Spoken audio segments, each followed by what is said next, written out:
coming up fast.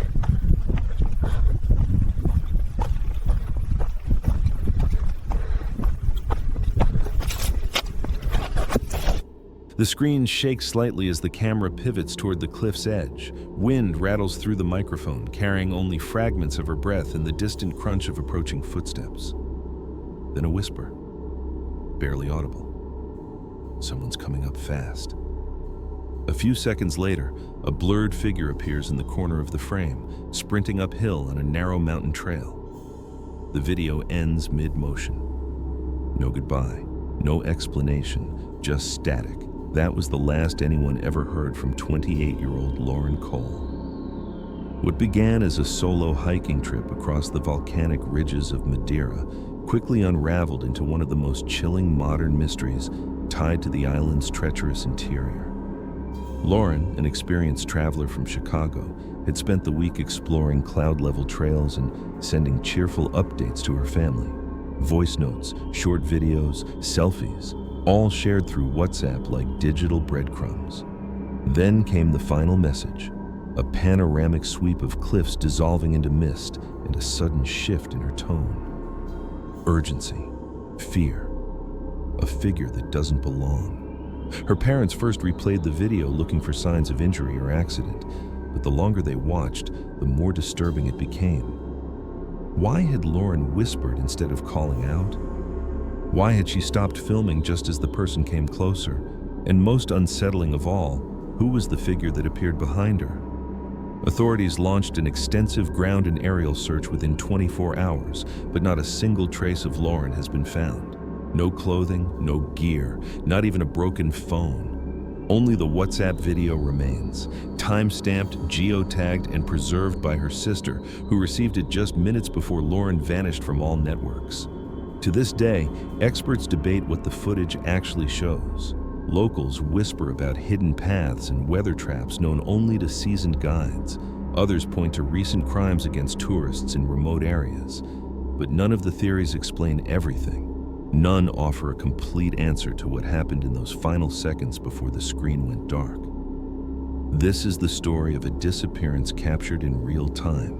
A woman who saw danger coming and tried to document it before it reached her. What happened next remains locked in silence, high above the sea, somewhere along Madeira's forgotten trails. Lauren Cole grew up in a brick duplex just west of downtown Chicago, the kind of place where you can hear the train if the windows are open and someone's always coming home late. She was the middle child, quieter than her older brother, more serious than her younger sister. But everyone who knew her remembers the same thing. She listened. Not just politely, but like she was gathering pieces of the world and trying to understand how they all fit. Teachers called her observant. Friends said she was a memory keeper. She'd remember what snack you liked on road trips or the exact song that played the night someone got their first heartbreak. At 28, Lauren worked remotely as a UX designer for a Seattle-based startup. She'd negotiated a flexible schedule so she could travel between project sprints. Not a digital nomad in the full sense, but someone who moved with intent. Her Instagram wasn't cluttered with filters or travel cliches. Instead, it read like a minimalist diary. Clouds seen from a window seat, backlit signs at metro stations, half-lit trails on foggy mornings. She used her captions like voice memos, clipped, reflective, often tagged with location coordinates and weather conditions. To her few hundred followers, mostly friends, co-workers, and fellow travelers, it felt like they were being invited along without being sold anything. She wasn't impulsive. Lauren planned trips using spreadsheets. She cross-checked trail reports, weather patterns, and GPS terrain before even booking flights. She had a custom folder system in her Google Drive labeled by continent and year. If she wasn't sure about the safety of a route, she'd wait until she could confirm recent logs from other hikers.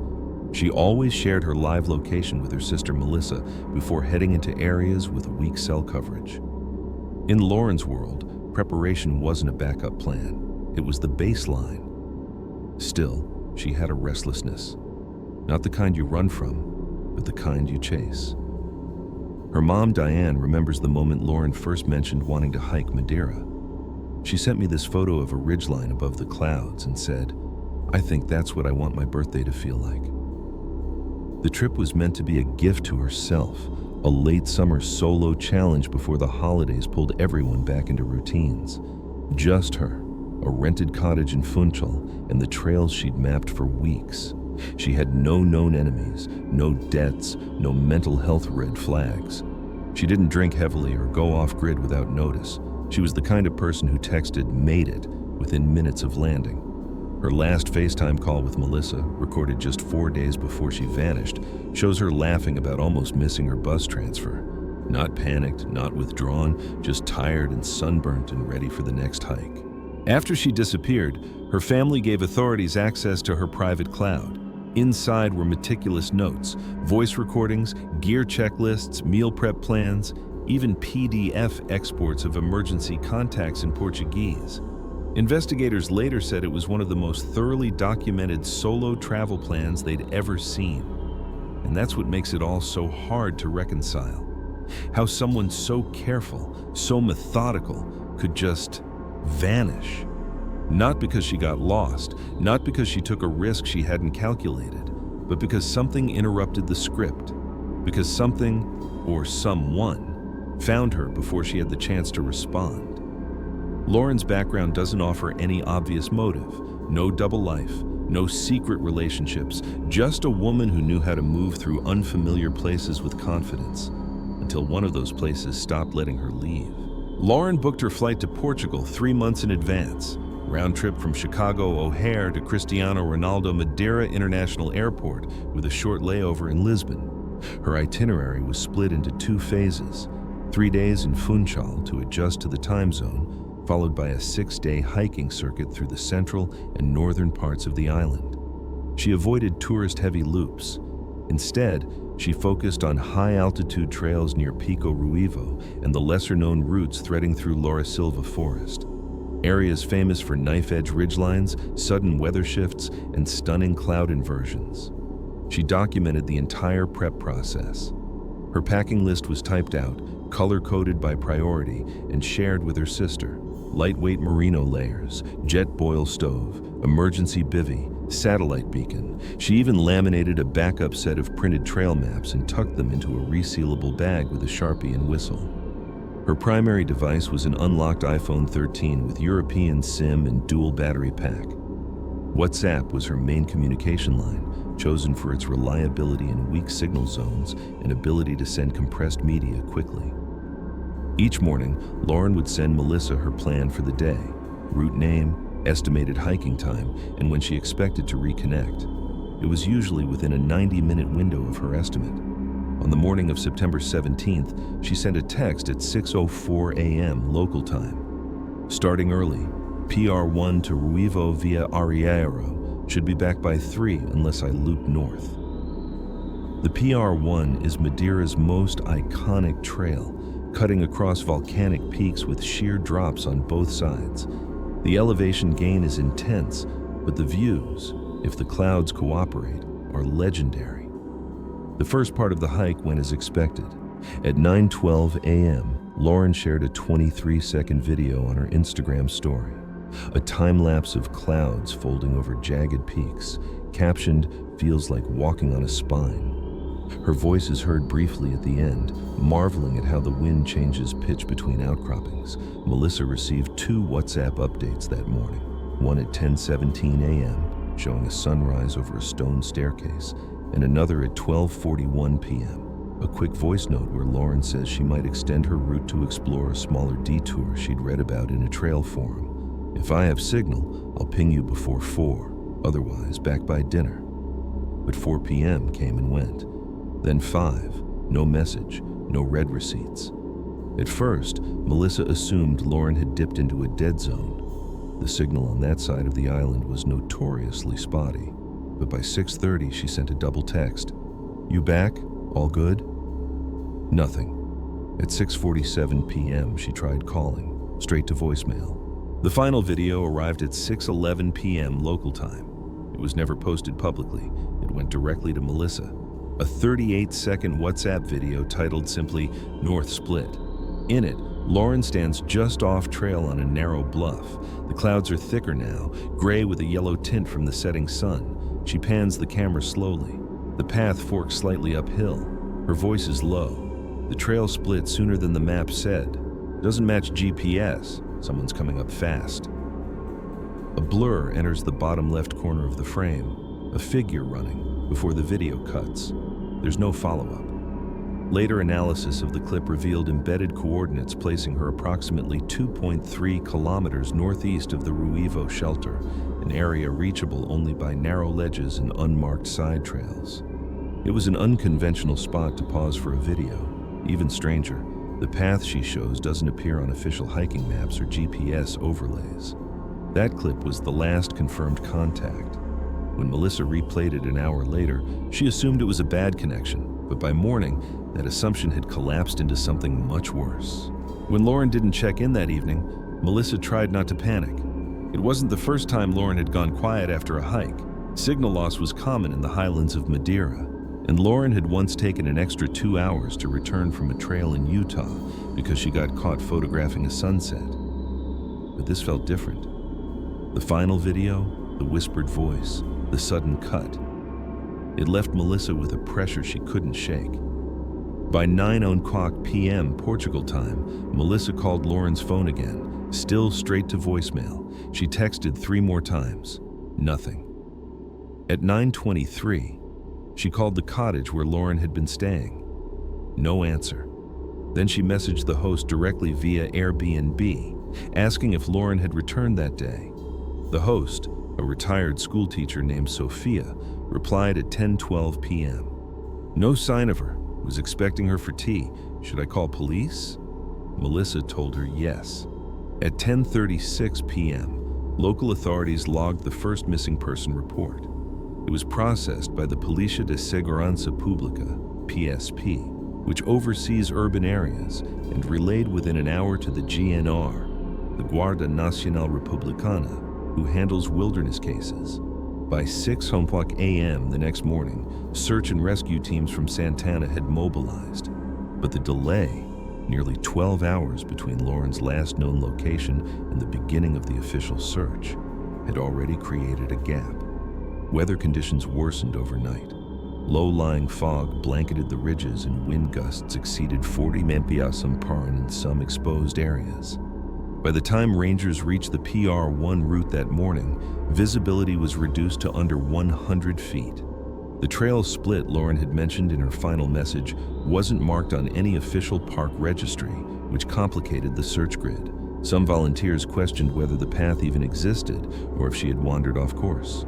But the phone's GPS data, extracted from the metadata of the WhatsApp video, showed a clear point, a ledge northeast of Pico Ruivo, at an elevation of 1,730 meters. It wasn't part of the main route. It led into a narrow channel overgrown with ferns and moss, sloping down toward the valley without signage. No hiker logs mentioned it. No local guides claimed to know it. It was as if Lauren had found a phantom trail and stepped into it alone. At 10:52 a.m. on September 18th, a SAR team located partial boot prints at the beginning of the slope, consistent with the tread pattern from Lauren's trail runners. A second set of prints, larger, spaced unevenly, appeared a few feet behind hers but vanished after 20 meters. No additional tracks, no signs of struggle, just silence. Her Airbnb host, Sophia, told reporters later that Lauren had left that morning in good spirits. She'd packed a light day bag, filled both water flasks, and even left a small note on the kitchen counter. Might take longer today. Clouds look insane. The cottage showed no signs of distress. Her main pack, passport, and backup electronics were untouched. Back in Chicago, Lauren's parents received the news from Melissa late that night. Diane Cole's voice cracked in her first call with Portuguese authorities. She tells us everything. She plans everything. She never would have gone dark unless something happened. Lauren's father, David, was more restrained, but asked one question repeatedly. Did someone else go up that trail? Over the next 48 hours, police reviewed local surveillance footage from parking areas and trailheads. Lauren had rented a compact Peugeot, which she parked in a designated lot near Pico Ariechero. The car was found undisturbed, Dashcam footage from a parked van showed her locking the vehicle and heading out at 5:57 a.m. alone. No one followed her. No suspicious vehicles, no visible contact with strangers. But one frame stood out. At 6:01 a.m., a second figure walks past the lot's outer edge. Hooded, face obscured, not a hiker, no gear, direction same as Lauren's. The footage wasn't definitive. Authorities cautioned that the trail was popular and weather often distorted recordings. Still, Melissa froze the frame and compared it to the blurred figure in Lauren's final video. "It's the walk," she said. "Something about the way they move. I think it's him." But there wasn't enough to go on. No ID, no face.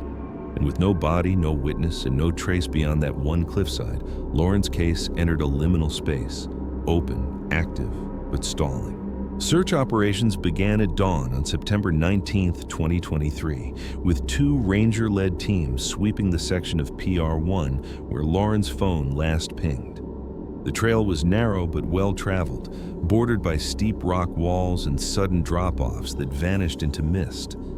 Despite clear boot prints leading to the unmarked path Lauren referenced in her final video, what lay beyond that point was murky. By midday, Portugal's GNR deployed aerial drones equipped with FLIR thermal imaging.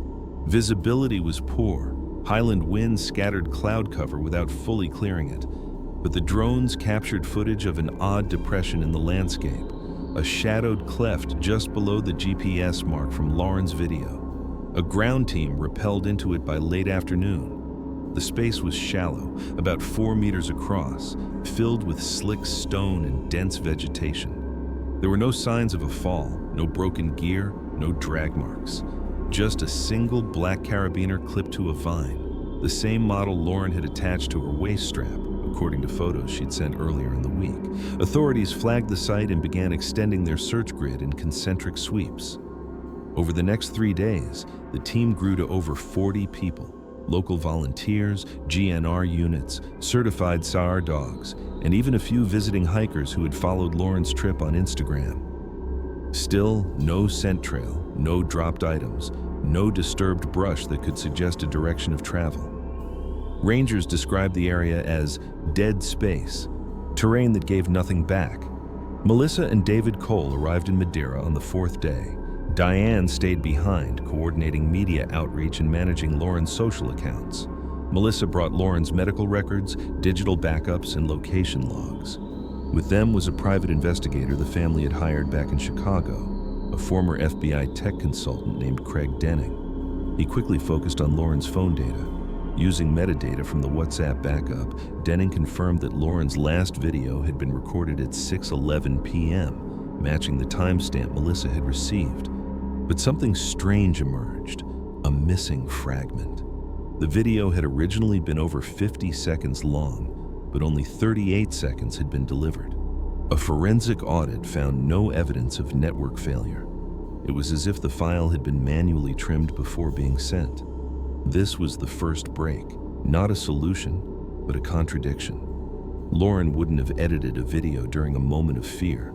She would have sent the raw clip, which meant someone else may have handled the phone. But then, why leave the most damning part? Authorities questioned tourists, hostel workers, and local guides, focusing on sightings near the Ruivo summit or unusual behavior around trail forks. One guide recalled seeing a woman matching Lauren's description that afternoon, standing unusually still on an overlook, like she was waiting for something. Another claimed to have heard shouting from a ridge around 6:30, but chalked it up to echo. No one had photographs, no one came forward with footage, and none of it explained how a woman wearing visible trail gear could vanish so completely. Lauren's story began circulating in hiking forums and digital safety communities. Her final video was analyzed frame by frame, from shadow angles to compression artifacts. A German hiker claimed the figure running uphill had an armband or tattoo. Another insisted the terrain shown didn't match the coordinates. A few conspiracy threads emerged, speculating on organ trafficking, staged disappearances, even cult involvement. Authorities publicly dismissed these theories, but privately admitted something didn't line up. Denning pursued a different lead: digital forensics. Lauren's phone had been equipped with Apple's Find My feature, but location services went dark 17 minutes after the video was sent. More concerning, a failed unlock attempt was logged 90 minutes later. That meant someone had tried to access the device, not her, since she had Face ID activated. The attempt failed, but it triggered a lockout and potential wipe command, depending on settings. The phone never reconnected. 10 days in, the search officially narrowed from rescue to recovery. That decision fractured the family. David accepted the pivot. Melissa did not. She begged local police to continue searching north of the last known site, citing a weather anomaly that might have driven Lauren downslope. GNR Command hesitated, then agreed to deploy a smaller team into the São Vicente drainage basin, a notoriously unstable area full of overgrowth and closed trails. For 3 days, they scoured switchbacks and tunnels, coming up with nothing except one perplexing detail. A ranger found a paper map, folded into quarters, water-damaged, but still legible. It was circled in red ink. The markings matched the general area Lauren had filmed, but it wasn't hers. Her laminated maps had been left behind. The significance of the map was never explained. DNA testing was inconclusive.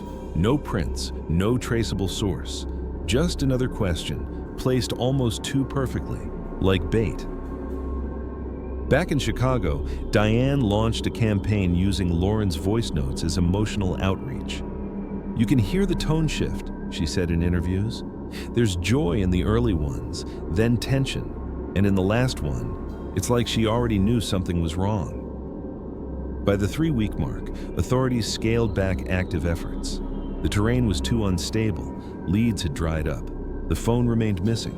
The GPS breadcrumb that should have led to answers had instead unraveled into silence. Even Denning admitted they were no closer than day one. And yet no one could let go of that final frame, the blurry runner on the edge of the screen, the man coming uphill, the one who never quite reached her, at least not in the footage that survived. From the moment Lauren Cole disappeared, speculation ran parallel to search efforts. Official reports leaned toward accident or misadventure, citing unstable terrain, rapidly shifting weather, and the risks of solo hiking. But that theory never sat right with her family, or with anyone who watched the final video. The GNR's initial conclusion was simple. Lauren likely strayed from the marked trail, fell, and became incapacitated in terrain too remote to access. They pointed to sudden fog that rolled in around 6:00 p.m. that evening and argued it could have disoriented even a seasoned hiker. But they couldn't explain the second figure in the video, nor could they account for the trimmed footage, the failed phone unlock, or the fact that Lauren's day pack was never found, not a zipper, not a strap. A second theory emerged within days: foul play. Investigators floated the idea of a targeted assault, a perpetrator who followed Lauren from the trailhead and waited until she reached a remote fork. The fact that the figure in the video appeared to be running, not hiking, raised red flags. So did the audio, Lauren's whispered tone and the urgency in her voice. Digital analysts reviewed the video and suggested she might have tried to film discreetly, angling the camera without appearing obvious. That theory gained traction after the family's investigator, Craig Denning, uncovered 2 unsolved assaults on solo hikers in Portugal between 2021 and 2022. Both occurred in less traveled areas. Both involved stolen phones. Neither suspect was caught. While there was no direct connection, the pattern disturbed him. Denning also noted something strange. The Airbnb host, Sophia, had not seen Lauren return the night before the hike, despite claiming she expected her for tea. A deeper look at guest check-ins revealed that another American had stayed in the same cottage 2 weeks prior, also a solo traveler, also a woman. She left early, citing an odd encounter with a man near the back patio. That detail was buried in a private review, not visible publicly. When asked for more information, the woman declined to speak further. Authorities questioned Sophia again. She remained cooperative and adamant that she saw nothing suspicious. Her guest logs checked out. Her security system, however, was inactive during Lauren's stay. A battery issue, she said. Denning flagged it, but no evidence tied her to the disappearance. Then came the less conventional theories. Some believed Lauren staged her own disappearance, but her accounts remained untouched, her credit cards dormant, no travel activity. Others suggested she may have suffered a psychotic break, overwhelmed by exhaustion or altitude. But her final messages show clarity, precision, and fear, not confusion. A subset of online theorists pointed to the trail itself. Madeira is full of paths that aren't on maps, used by locals, shepherds, or now abandoned. Some hikers describe parts of the forest as in-between places, where GPS scrambles and distances feel wrong. There are stories of people getting turned around only meters from the main route. One German hiker shared a video of the same general area recorded a year prior, in which his compass reversed briefly before correcting itself. There was also the question of the map found deep in the ravine. Its red circle was eerily precise. Some believed it was left as a message. Others thought it was a setup, a plant meant to mislead. Denning later found that the specific printout matched a trail guide only available through a now-defunct Portuguese hiking blog, archived 3 years earlier. Why would someone carry an old map? And who circled that ridge? Then came a break, subtle but unsettling. A local police officer who had worked the early perimeter remembered something odd. A man had shown up on the third day of the search, claiming to be a volunteer. He brought no gear, no ID, and left before logging out. The officer recalled him because he asked specifically about northbound splits. There was no photo, no name. Just a face half remembered, a few mumbled questions, and a gap in the logs. No one knew who he was, and no one saw him again. In the end, none of the theories tied everything together. The trimmed video, the second figure, the missing gear, the paper map, the man with no name. Each piece pointed somewhere, but not in the same direction. Still, the people closest to Lauren shared one belief. She hadn't simply vanished. Something, or someone, had intervened. She saw it coming. She tried to record it, and then she was gone. It wasn't a breakthrough from police or a drone scan that shifted the case. It was an electrical outage.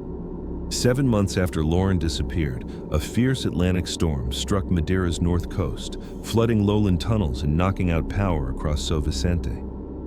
As emergency crews surveyed the area, they discovered something unexpected. An entrance to an old hydroelectric maintenance shaft, half collapsed and overgrown, exposed by a landslide near the Ribeira Grande Gorge. Inside, behind twisted rebar and moss-covered stone, they found signs of recent use. Empty water jugs, torn food packaging, a plastic tarp pinned against the far wall. And in the corner, huddled under an emergency blanket, was Lauren Cole. She was alive.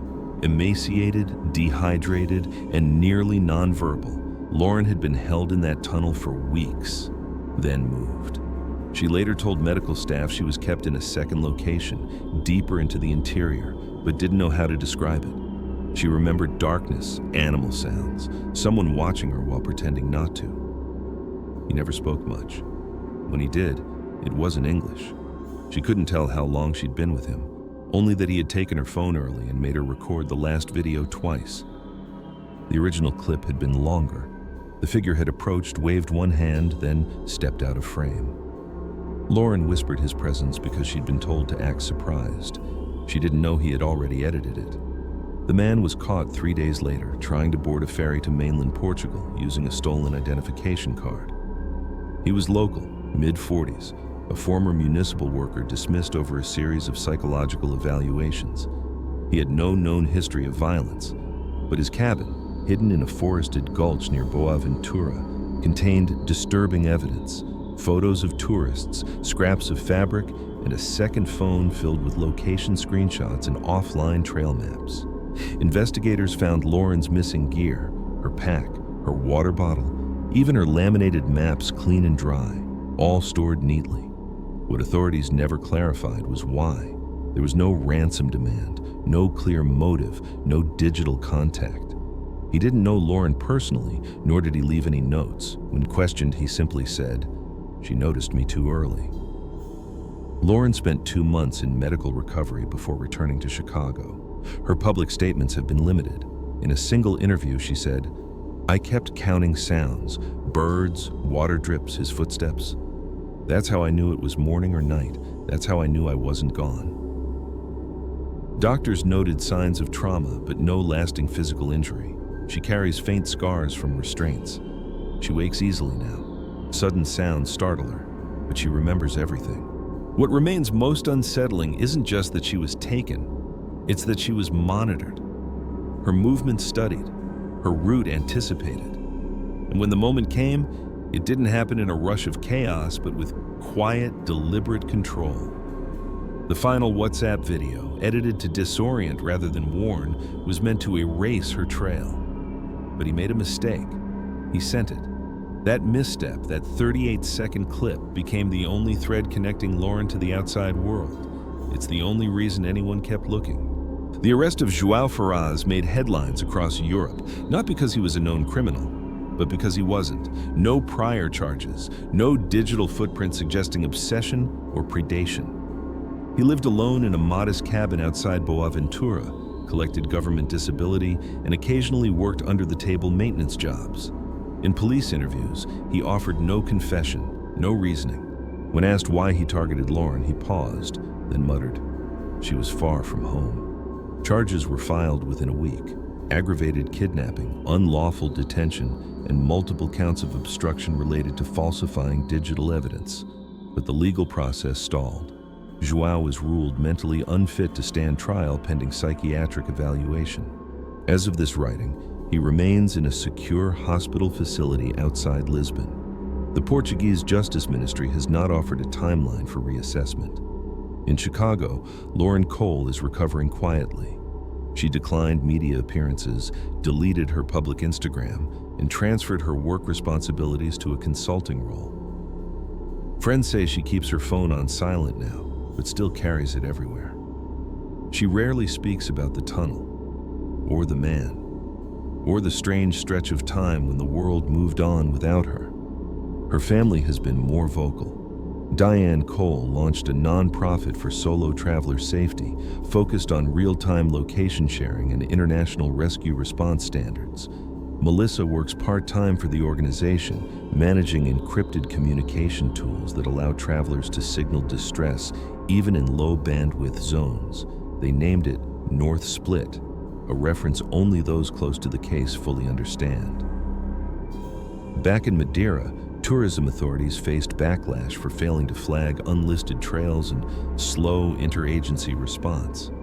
In a formal review, it was revealed that the maintenance tunnel where Lauren was found had been removed from public infrastructure maps in 2009, part of a cost-saving reclassification. No warning signs were ever posted. The oversight remains under investigation. Lauren's phone was recovered from João's property and returned to her. She hasn't unlocked it. When asked why, she simply said, "It's his now, not mine." The case remains technically open, though solved in the legal sense. It continues to raise questions about motive, method, and how many others might have slipped through similar cracks. João Ferraz had printed screenshots of more than a dozen trail maps. Investigators haven't identified all of them. And then there's the copy of Lauren's video, the one João edited and sent. That 38-second whisper of dread is still circulating in private forums and true crime communities. It has no answers. Just the voice of a woman who saw something coming and couldn't outrun it. There's something unbearable about a voice trapped in time. Not screaming, not crying, just a quiet warning. A whisper meant for someone who never got there fast enough. Lauren Cole's story isn't just about survival. It's about how close that line was to breaking. How thin the distance can be between safety and something else. Something that watches, waits, and knows exactly when no one's looking. She did everything right, shared her location, kept her gear updated, trusted her instincts, and still, a single misstep, a brief window where someone was watching her instead of the other way around, changed everything. What makes this case harder to process isn't the mystery, it's the precision. A man who knew the terrain better than the maps, who followed patterns, who built silence into a strategy, who erased as much as he left behind. If not for the final video, trimmed imperfect and sent under duress, the trail would have ended in fog without even a whisper to chase. Lauren was found, but the questions remain. Who else was on his list? How many places like that tunnel still exist, unmarked, unlit, forgotten? And what does it mean that someone could weaponize fear so quietly without ever raising their voice? For Lauren, recovery will be long and non-linear. Her family now lives between relief and surveillance, watching the world the way she once did, looking over their shoulders not in panic, but in deep, alert silence, the kind that survivors carry forever. So ask yourself, if your loved one's final message came with perfect clarity, but ended just before the truth, would you know what it meant? Would you know what to believe? Would you keep listening? Because sometimes the difference between being found and staying lost is just one frame, one breath, one whisper. What do you think happened on the trail that day? And how many others have whispered too late?